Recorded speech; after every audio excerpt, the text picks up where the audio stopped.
बिस्मिल्लाहिर्रहमानिर्रहीम अस्सलाम वालेकुम। Welcome to my YouTube channel all in one tech कैसे। जी दोस्तों, आज हम बात करेंगे कि जब हम नई कंपनी में ट्रांसफ़र लेते हैं तो वो कंपनी हमें हमारे कीवा पर रिक्वेस्ट भेजती है, अक़द भेजती है। तो जब हम उसको एक्सेप्ट करते हैं तो एक्सेप्ट करने के फ़ौरन बाद ही हमें 90 डेज़ का या 30 डेज़ का जो टाइम पीरियड मिलता है वो क्यों मिलता है, और कुछ लोगों को वो टाइम पीरियड नहीं मिलता। कौन से ऐसे लोग हैं जिन लोगों को ये टाइम पीरियड नहीं मिलता, और अगर हमें टाइम पीरियड मिल जाए तो उन टाइम पीरियड के दौरान क्या हमारा कफ़ील हम पर हरूब या खरूज लगा सकता है, और अगर वो हरूब या खरूज हम पर लगाते तो हम उसको क्या कैंसिल करवा सकते हैं, ख़त्म करवा सकते हैं या नहीं, और हम कौन से टाइम में नई कंपनी ज्वाइन करें ताकि हम हरूब या खरूज से बच सकें। तो इन सब चीज़ों के बारे में हम इस डिटेल से बात करेंगे इस वीडियो में।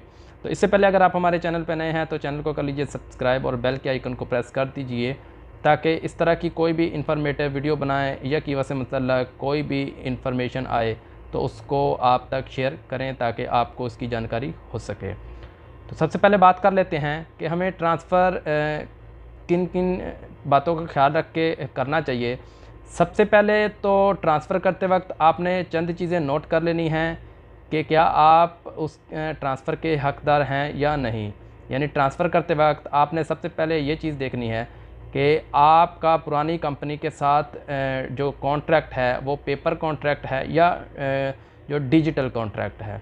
अगर तो आपका अपनी कंपनी के साथ डिजिटल कॉन्ट्रैक्ट है तो आप अपना कॉन्ट्रैक्ट लाजमी कंप्लीट करें।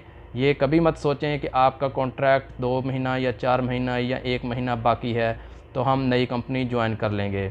अगर तो आपका डिजिटल कॉन्ट्रैक्ट है तो ये बहुत ज़रूरी है कि आप अपना कॉन्ट्रैक्ट जो है वो कंप्लीट करें, और जब नेक्स्ट कॉन्ट्रैक्ट आपका पुराना कफ़ील आपको भेजे तो आप उसको रिजेक्ट कर दें, तब ही आप नई कंपनी ज्वाइन कर सकते हैं।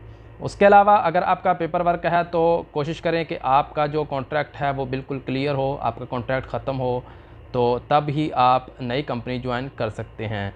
या अगर आप कंपनी ज्वाइन करना चाहते हैं तो अपने पुराने कंपनी से या अपने पुराने कफ़ील से आप उससे एग्री हो जाएं, आप उसको एग्री करें कि आप नई कंपनी में काम करना चाहते हैं, तो इस वजह से आपके ऊपर हरूब या खरूज वो नहीं लगा सकेगा।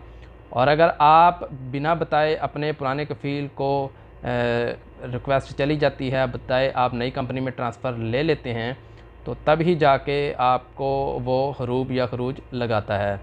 तो इससे बचना कैसे है कि यही चीज़ें आपने पहले देखनी है। अगर तो आपका इकामा एक्सपायर है तो तब आपको ये जो 90 डेज़ का पीरियड है वो 90 डेज़ का पीरियड है वो नहीं मिलेगा, और या 30 डेज़ का टाइम नहीं मिलेगा, वो ऑटोमेटिकली आपका ट्रांसफ़र हो जाएगा। और लेकिन अगर आपका 1 महीना एक्सपायर हुआ है पहले से ही आपका इकामा, तब भी आप ट्रांसफ़र आसानी से ले सकते हैं।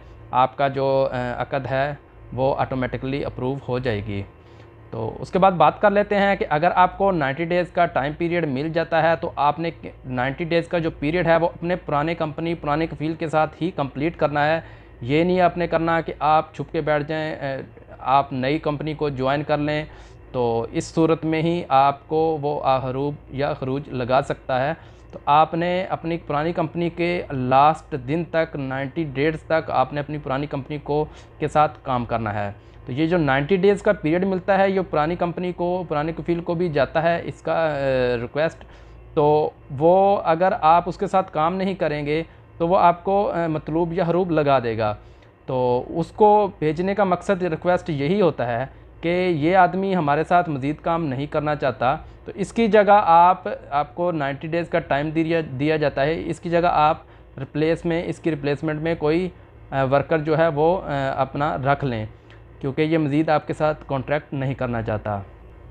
और एक बात और बताता चलूँ कि जब आप अपनी नई कंपनी के साथ ट्रांसफ़र करते हैं, नई कंपनी को ज्वाइन करते हैं, तो अब जब आपको वो रिक्वेस्ट भेजते हैं कीवा पर, तो उनसे इस बात की यकीन दहानी करा लें कि जब आपको वो कीवा पर रिक्वेस्ट भेजें तो उसके रिक्वेस्ट भेजने के फ़ौरन बाद वो 3-4 मराहल होते हैं, वो अपनी नई कंपनी को बोलें कि उसको कम अज़ कम एक आधे दिन में 3-4 घंटे में कोशिश करें कि उसको कंप्लीट कर दें, ताकि जब तक आपके पुराने का जो कफ़ील है वो आपकी रिक्वेस्ट को देखे, उसको रिजेक्ट करे, आप पर हरूब या खरूज लगाए, तो उससे पहले ही आपका जो रिक्वेस्ट है वो नई कंपनी उसको सारे जो प्रॉब्लम हैं वो सॉल्व कर दे। यानी कि जब आप नई कंपनी को ज्वाइन करते हैं तो वो आपकी जो फ़ीस है वो मकतबल अमल में वो उसको जमा करवा दे, अफसर से उसको सारा जो चेंजिंग होती है प्रोसेस है वो उसको जितनी जल्दी हो सके वो इसको कंप्लीट कर दे, ताकि आपके कफ़ील को ये बात पता चलने से पहले आपका जो नया कंपनी है वो आपके जितने भी कागज़ी कार्रवाई है या प्रोसेस है अफसर से उसने जो करना होता है, अपना स्पॉन्सर चेंज करना होता है, हर चीज़ चेंज करनी होती है, तब ही जाकर आपको वो नई कंपनी ज्वाइन कर सकते हैं। लेकिन कुछ भाई क्या करते हैं कि आपकी कंपनी जो है पुरानी कंपनी होती है उसमें काम नहीं करते, बल्कि नई कंपनी को ज्वाइन कर लेते हैं। तो नई कंपनी को जब ज्वाइन कर लेते हैं तो वो नई कंपनी ने आपका जो रिकॉर्ड होता है वो अफसर में अपडेट नहीं किया होता, और दूसरी तरफ आपकी रिक्वेस्ट पेंडिंग पड़ी होती है आपके पुराने कफ़ील की तरफ। तो इस वजह से भी आपका जो कफ़ील है वो आप पर हरूब या खरूज लगा सकता है। आप तब ही नई कंपनी को ज्वाइन करें, आप अपने अफसर में चेक करें आपका स्पॉन्सर आईडी चेंज हो गया हो, आपकी सारी जो डिटेल है वो नई कंपनी के हिसाब से शो होना शुरू हो गई है, तभी आप नई कंपनी को ज्वाइन करें, पुरानी कंपनी को आप ज्वाइन नहीं करेंगे। तो ये तकरीबन 100 में से 10% लोगों का 90 डेज़ का जो पीरियड है उसमें चला जाता है। तो वो किस वजह से जाता है? इसी वजह से जाता है कि आपका इकामा बाकी होता है, आपकी जो पुरानी कंपनी है उसका लेवल, उसका नुकात हाई होते हैं जो नई कंपनी से, तो इस वजह से वो आपको 90 डेज़ का जो टाइम पीरियड है वो मिल जाता है, या फिर आपका जो कॉन्ट्रैक्ट है वो बाकी होता है, तो इस वजह से आपको जो 90 डेज़ का टाइम पीरियड मिल जाता है। तो बात कर लेते हैं कि जो 90 डेज़ का अगर पीरियड है, क्या हम उसको कम कर सकते हैं, कैंसिल कर सकते हैं? उसको सिर्फ आप एक ही सूरत में कैंसिल कर सकते हैं कि अगर आपका जो कफ़ील है वो चाहे तो वो इसको कम कर सकता है, कैंसिल कर सकता है। उसके बाद अगर आपका कफ़ील आप पे हरूब या खरूज लगा दे तो क्या आप उसको कैंसिल करवा सकते हैं? तो जी भाई, आप उसको कैंसिल करवा सकते हैं अगर आप नई कंपनी को ज्वाइन आपकी नई कंपनी जो प्रोसेस है वो जल्दी से कंप्लीट कर ले, तो वो आपकी जो नई कंपनी का कफ़ील है, मैनेजर है, तो वो उसको मकतूबुल अमल में जाकर उसको कैंसिल करवा सकता है। उसके लिए आपका अगर हरूब लगा है तो उसके लिए टाइम होता है 21 डेज़ का, 20 डेज़ का, तो उसके अंदर अंदर वो उसको कैंसिल करवा सकता है। लेकिन अगर उसका टाइम ज़्यादा हो जाता है तो फिर बाद में वो कैंसिल तो हो जाता है लेकिन बहुत मुश्किलों से होता है, उस पर बहुत आगे प्रोसेस लगता है, आपके जो अखराजात हैं वो उस पर ज़्यादा हो जाते हैं। तो इन सब बातों का करने का मकसद यही है कि जब भी आप नई कंपनी ज्वाइन करें तो आप अपने ज़हन में ये चीज़ सोच लें, अपने समझ लें कि क्या वाकई ही आप नई कंपनी को ज्वाइन करने के यानी कि हक़दार हैं या नहीं। आपने पुरानी कंपनी के जितने भी शराइत हैं क्या आप उन पर पूरा उतरे हैं, उनको कंप्लीट कर लिया है, तभी जाके आप नई कंपनी को ज्वाइन करें। इकामा एक्सपायर हो गया तो उसका कोई प्रॉब्लम नहीं, आपको 90 डेज़ का टाइम पीरियड नहीं मिलेगा। तो अगर आपका जो कॉन्ट्रैक्ट है वो ख़त्म हो चुका है तब भी आपका जो कफ़ील है वो आप पर हरूब या खरूज नहीं लगा सकता।